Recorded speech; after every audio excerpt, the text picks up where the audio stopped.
नमस्ते बच्चों, एक बार फिर आपका स्वागत है आज के इस क्लास में। आज हम लेके आए हैं आपके लिए कक्षा 9 के अध्याय 1 का प्रश्नावली 1 का ए है।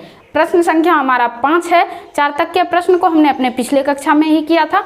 आज हमारा प्रश्न 5 है।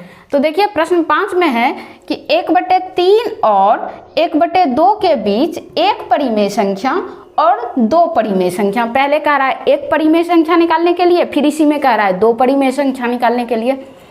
तो परिमेय संख्या निकालने के लिए हम बताए हैं कि जब दो संख्याओं के बीच में एक परिमेय संख्या निकालना होता है तो क्या करते हैं, हम उन दोनों संख्या को आपस में जोड़ के उसमें 2 से भाग कर देते हैं तो परिमेय संख्या निकल जाता है। तो इस 1/3 और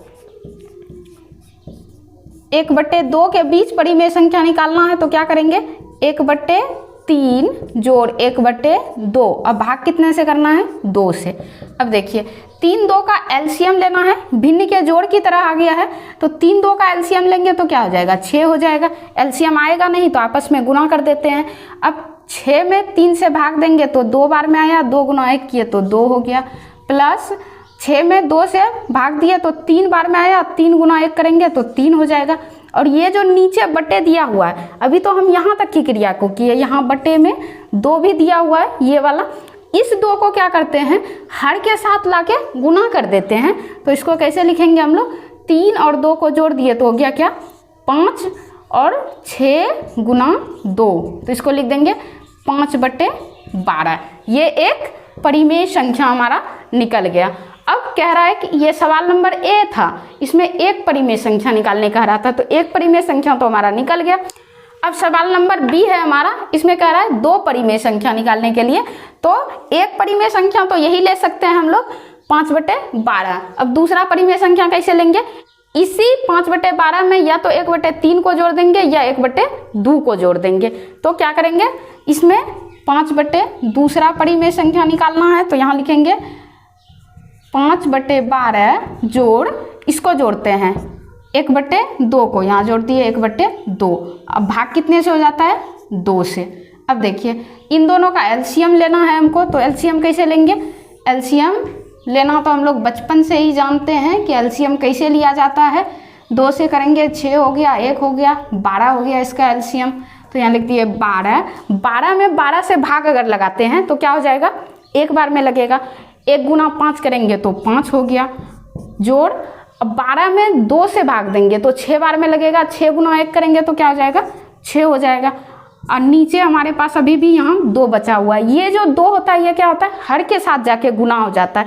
पहले ये भाग के रूप में आता है लेकिन जब हम सॉल्व करते हैं इसको तो ये क्या हो जाता है, हर के साथ जाके अपने आप को गुना कर लेता है। तो ये 6 और 5 को, तो ये 5 और 6 को जोड़ेंगे तो ये हो गया 11 और 12 गुना 2, तो इसको लिख देंगे 11/24।